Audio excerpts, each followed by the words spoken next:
গদাধর বাল্যকাল থেকেই সত্যনিষ্ঠ। বাল্যকালের চপলতার কারণে কখনো কোনো অমার্জিত আচরণ করে ফেললেও গদাধর মিথ্যার আশ্রয়ে দোষ স্খলনের চেষ্টা করতেন না।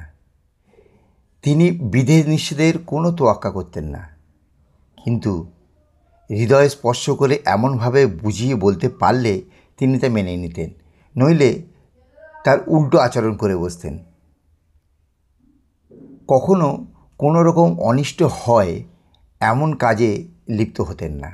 অনেক সময় পাঠশালায় না গিয়ে দুরন্ত গদাধর গ্রামের প্রান্তে সঙ্গীতের সঙ্গে খেলায় মত্ত হয়ে যেতেন। কখনো কাউকে না বলেই কাছাকাছি স্থানে যাত্রা শুনতে চলে যেতেন। একবার যা করব বলে ঠিক করতেন, কেউ তা রোধ করতে পারত না। সেই কাজ তিনি সাঙ্গ করেই ক্ষান্ত হতেন।